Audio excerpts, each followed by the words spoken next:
Joe, why don't you close this off by telling us about Jedi Fallen Knight, Fallen Fallen Order? Order. There Okay. you go. Okay. I'm actually excited to talk about this. The order We has meant to like fallen put and it it. can't get up. Yes, they really haven't, Bradley. That's the whole theme of the story.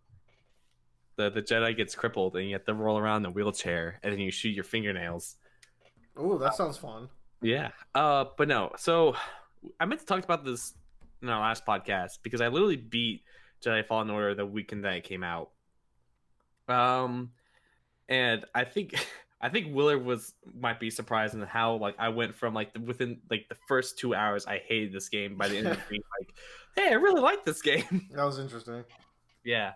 Um, so Jedi Fallen Order is the new Star Wars game that came out. And ultimately, at the very end of the day, I enjoyed it, and I would play another one if they made another one, and I liked it. It's very much a watered down version of Sekiro. Like it takes a lot of portions of common that it has is with Sekiro, and that it's deflection based, and you have your sword, and you're running around doing like ninja samurai type stuff with some magic mixed in. Uh, so like, the I want to talk about the beginning of this game because the beginning of this game is fucking garbage. Okay, I'm so upset about it because I feel like it can turn off a lot of people. So what makes Sekiro good is that most of the enemies in the game, 95% of them have swords, you know? Like Mhm. they like the the enemies are designed around you having this weapon. So you have something to deflect or to It's a sword or a spear or a club. Yeah. yes. There's something that your sword interacts with. So the first part of this game is very much more Uncharted style. Where you're very much like going linearly through a level. You're climbing over things and you fight bad guys as you see them. All good and great, and you got some good mix-ins of like ranged units where you're deflecting bolts, laser bolts, and you're fighting like the stun baton dudes, and you're blocking them and you're killing them.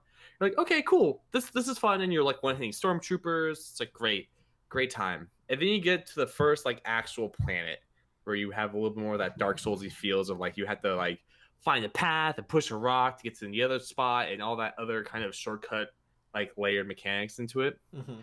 And it has nothing but animals that bite you and you can't deflect them. So, Hmm.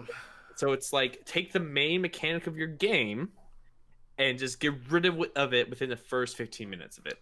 That's rough, buddy. Yeah, and you're just like because the whole first part is telling you like deflect the lasers, block the attacks, dodge when you can, whenever you see like a powerful attack, but you're going to be blocking and deflecting things most of the time.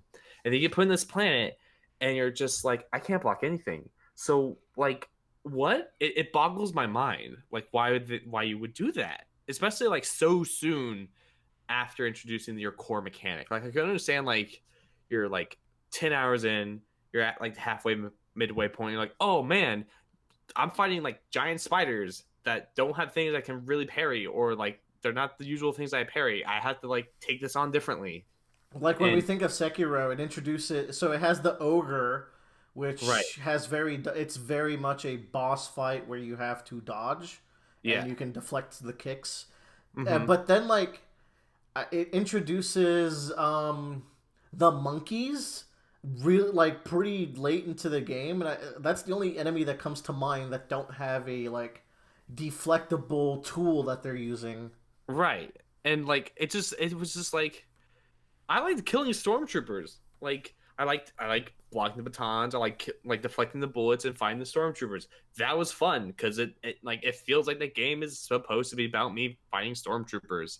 So when you get to this point and you're like going 3 hours in and you're just like, I'm so sick and tired of this fucking frog killing me. Like you're just like, oh my god. But then you got out of that world and you were less salty. Yeah, I got out of that world and I went to Dathomir, and that made me salty because it gave me two options of where to go, Willer. And I went to one, and I was there for like a solid like 30 minutes, just like you chose wrong. You should leave. And I'm just like, Shit. okay. Because I was running around like there's a part like literally what stops you, Willer, is I haven't unlocked the double jump yet. That was stopping me from progressing in that planet. Gotcha. Um, and the thing is, that's fine to do, I think, when you have a planet that's supposed to be like, oh, I have to come back and progressively make progress on this planet more and more every time I come back and do it. Like, oh, I like this thing, which means I can go back to the planet, go a little bit further. Oh, I get stuck. I have to leave and go to another. Yeah, Like, I would expect your first visit there should be a smaller path that you can do, yeah, and then you realize you need the double jump for the rest or something like that. yeah. But like, the thing is like, I don't go back to Dathomir is supposed to be the second to last thing you do in that game. Oh, oh no. Yeah. And I'm just like, why would you give it to me an option, especially when there's not even like I could understand, like I said before, if like you're going, it's like, oh, I need like a force push or something to move this rock. I better leave to see if I can go find it somewhere else. And then you leave and like, oh, I found force push. I'll go back and push it. And like you have some, you can go and make some sort of steady progress too, right? Mm-hmm. This is literally like, oh, you don't have double jump. You better come back when you have double jump. Do everything else. Oh, you finally got double jump. You can go and finish that planet now that you went to first. And it's just why? It's just a So you weird. get double jump late, is what you're saying. Right, you get it very late, but Oh. yeah. Hmm. So I'm just like, so why even make that a thing you can go to, or why not have it stop you earlier? You know what I'm saying? Like, because I was there for an hour. I spent a whole hour and like another 20 minutes of me trying to figure out what the fuck I was supposed to do until I looked up online. It's like, no, you gotta go to the other planet first, and then you go from there. Like, okay, I got three quick questions. yeah, Um, how's the difficulty? Is one. When does this take place in the, I guess, canon. timeline? And did you enjoy the story? Yes. So difficulty wise, I like how they did difficulty in this game. So when you start the game, it shows you like four different difficulty levels, and then when you scroll over those difficulty levels, it has three different bars. It has your parry window, it has the enemy health, and it has how much damage the enemies do. Mm. So while you're going through each of these options, it tells you like, oh, when you go from easy to the medium, your parry goes down a bit, and the enemy damage and the enemy uh health goes up as well, and gives you a better idea of like, oh, okay, this is what I should be expecting when I'm playing this game. Which one did you pick? I picked the second hardest one, which is basically everything was even. Okay. Because I just was I didn't want to go into like thank God I didn't do that, or else I probably wouldn't have finished the game. Yeah, those frogs would have kicked your ass even harder. Yeah. But I thought that was a great way of telling people like, hey, here's what you need to expect and what you're getting into based on what you're doing. So just be aware that like if you're saying an easier difficulty, everything's gonna be a lot weaker, and you're gonna have a bigger window to like get those parries off. And then as you go up, this is what's adjusting rather than kind of being like find out next time or find out later kind of deal. So I appreciate that. I think the difficulty, once I got past that planet, I felt like the difficulty hit a good spot. Like I felt like I was getting challenged a lot, and I felt like I felt great when I was able to defeat enemies.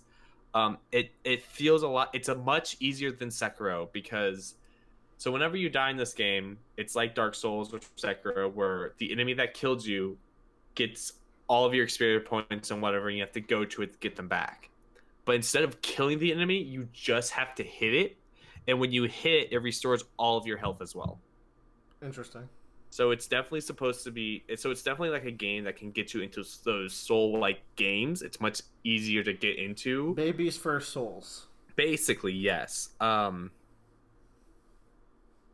are some good like puzzle elements to it as well. Some good like, oh, I have to really think about this and figure things out. Like I didn't ever feel frustrated about the puzzles that they presented to me, which I thought was really good. I think with the exception of the double jump thing, because I just thought I missed something while I was running around, when it turns out I just wasn't supposed to go there. So when does this take place, and did you like the story? Yeah, so this takes place about like 3 or 5 years after episode 3, so it's really early into the Empire, like, and none of the rebel stuff has basically happened yet. So you want So you get Darth Vader, Yes, right? Darth Vader's in there. Cool. Um, maybe it's more than like 5. It's probably more than 5 years. Yeah, it's more than that. It's not as deep into like say Rogue One, where Rogue One was like right at the end of that segment where it goes straight into Episode 4 or like Solo. It's very much just like the Clone Wars weren't that long ago. Like the people that are like working today, like just like had them as their childhood life, basically. Um, so I I'm really tired of that setting, but I think they did a really good job of what they could do with it. As for the story goes, by the end of it, I really enjoyed it. Um, there's the cast of characters you get. I think were good enough. We're good. I enjoyed all of them. The weakest character in the entire game is the protagonist. He's just like super blank and super empty. Um, he's also the not Joker from the TV series Gotham, and it was throwing me off for the longest time because it was like, who the fuck is this guy? And then I looked it up, and I was like, oh, Isn't okay. that guy also a twin? Like, there's two of them in that show or some shit. I don't Is know. there? Oh no, man. Yeah. Oh, the Gotham is a trip apparently. Yeah, I enjoyed it. That's the little that I watched it, but they introduced some like cool characters. The main antagonist I really liked. I thought she was super cool, and the lady that voice acted her did a really good job voice acting and like doing the facial for her. I love the ending to this game was nearly S tier, and then got dropped down to like a B plus A minus tier by the end of it. But I still think it was really good. Nice. I can talk about it if y'all don't care about me spoiling it. Uh, Yeah, I kind of want to hear about it. And like, since we're talking about endings, I kind of wanted to know what you guys think, because like, I know there are some people who like, if something was like really bad most of the way through but had an awesome ending, uh, they're fine with it.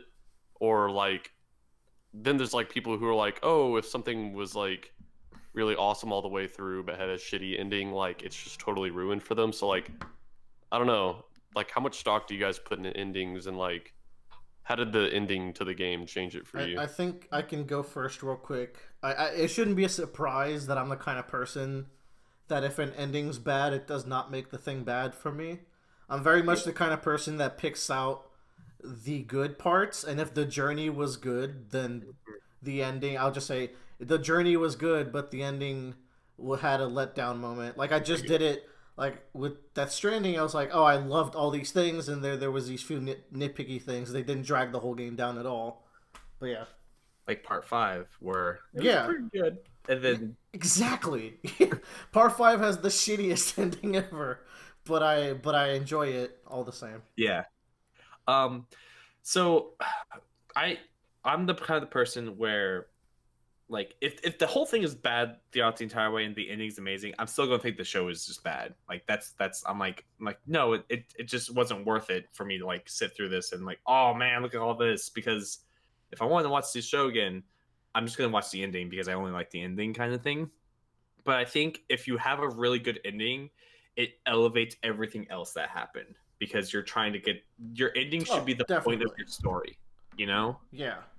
And so like it's kind of like in Stardust Crusaders as well. I think Stardust Crusaders has a very mediocre like middle portion with like the Egypt section being like pretty good, and then the Dio fight just makes it feel like it all worth it at the very end because I think it's a great fight. I think it's tons of fun, and I love that fight. It's one of my favorite fights like to watch in anime. JoJo's really applicable to this, ironically, because part 7, you guys know I really don't like that last fight, and Yeah, yet that's still a masterpiece of an ending. So it's right. like it did not ruin anything. And Mm-mm. me and Joe are always like, if part 8 lands that ending, it's going to be legendary, kind of thing. So Yeah. it's, but we wouldn't hate it if it didn't. So yeah. So the plot. So now we're gonna go into like Fallen Order spoilers. So stop listening to it. My Woo-hoo. final verdict is: if you like Star Wars, play the game. If you like Dark Souls like games and you just want another kind of Dark Souls games to play, Yeah. you can go ahead and play this game. I don't think you're gonna find it nearly as challenging as like Sekiro. If you want to play a Dark Souls game, for the first time, play this game. if you want a hardcore Dark Souls Sekiro game, go play Sekiro. Like the Sekiro is the better game, I would say, in all respects. Uh, but I can understand why this appeals to a much wider audience. Um, but so the plot of this game is basically you find an ancient temple that basically has an artifact called a holocron in it, which are basically like Force user like diaries or info books. Like you have to be a Force user to open them up. And this holocron can tell you the locations of every Force sensitive child in the galaxy, kind of thing. So, Fuck. so they can, Doctor X kind yeah, of thing. it's basically Cerebro Jesus. kind of thing. So like, obviously that has implications for both sides. Where the Jedi can get it and rebuild the Jedi Order 66 times 2. Yeah, the Jedi can get it and they can rebuild the Order, or the Sith can get it and have an army of Force users and dominate the galaxy. So like, okay, cool. And I love all that Jedi kind of mumbo jumbo stuff. So I was like, all right, I'm on board. Let's do it.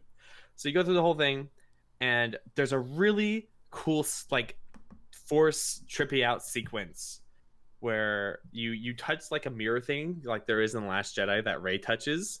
Yeah. And you go through this whole like Force vision thing of like what would happen if you actually got the holocron and you did the thing you were supposed to do. And it's so cool. And like they do like all these climbing segments. There's a point where you're climbing on a wall and the camera rotates it so it's like directly like facing at your back, but the surroundings change where it looks like you're like crawling through a ditch, but you're crawling up a wall kind of deal. And you're here that like, sounds great. Love that. yeah. And you're just like, oh, this might not be a great idea to do this kind of thing, you know? The very much a question of like, just because we can, should we? And so at the very end, you get in a scuffle with the main antagonists, and they do a thing that's going to take too long to explain, but I thought it was really cool, where they're able to trick you, and they steal the holocron from you when they run away. You fall into the Inquisition base. You run through the Inquisition base. You beat the final boss, and you're just like, I did it. I found the holocron. We won. And then Darth Vader shows up. Oh no. And like Darth Vader shows up, and you're standing in like this platform, and you can see below this platform there's like this steam and heat kind of like furnace thing below you, and your master catches up to you, and you're like, we can do this. She goes, we can do this together. Oh, rest in fucking peace. Charges him. Darth Vader literally throws her over his head and into like this like furnace thing. And then he does the same with the main character, right? Oh god, I wish. Because I mean, if it's that easy.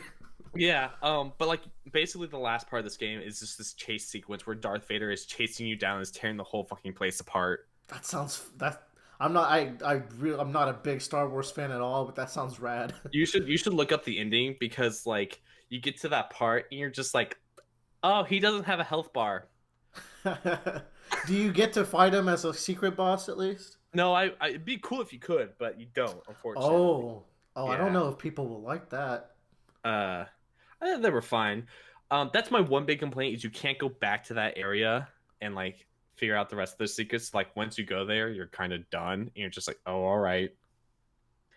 But yeah, you end up like going through like the whole base, and then spoiler alert, your master survives the fall. She was able to like force jump her way out before she could die. And y'all escape. But man, I was just like, but like there were several moments where like I thought like Master's dead. He takes your droid companion that you have the whole time and is about to crush it in his hands before like you stop him from doing so. And then he impales you with your own lightsaber using the Force, and you're just like, I'm getting this shit kicked out of me. Is that survivable in canon? Getting stabbed? Yeah. Through the chest with a superheated lightsaber? I mean, yes. Okay. Like it's once again, lightsabers cauterize themselves, so I mean, sure. I mean, you know better. I wanted to ask Bradley what the answer to his own question was, where he stands with endings. Well, so finish up on the ending really quick, and then we can get to Bradley. I'm sorry, but like, no, so it's cool. Yeah, you get out of there.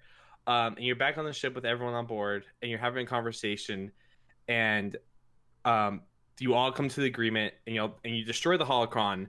And like, I'm so glad y'all did the right thing and didn't do this bullshit about making the Jedi Order kind of thing. I was really satisfied in how the story went. I was really satisfied with they do some great just like deep lore pools. There's a lot of those things as a Star Wars fan that made me really happy, and I was so happy there was a lot of stuff that they used and they pulled from. So I was like, this is great. I'm like, I was satisfied as like a Star Wars fanboy of like everything that they did in this game. And I was just like, you know what? I want to play another game. And there's a character in this game that gets introduced that I really hope they make either the main character of the next game or gets her own spin-off series, because she was really cool. She's a really unique like subspecies. She's a Night Sister that I was talking to Bradley about earlier this week. I'm like, it'd be a great to like just do a game that's based off of her moveset, because they're completely different from what we've seen in like the films and stuff. But yeah, go play the game if you have any interest in it, because I don't think it'll disappoint you unless you are someone that likes Force Unleashed, in which case I don't think you should be playing video games. Damn. Just kidding. Oh damn. I played a little bit of that. That's not bad. Like, come on, man. Ooh, Willard. No Willard's more bad at video video games.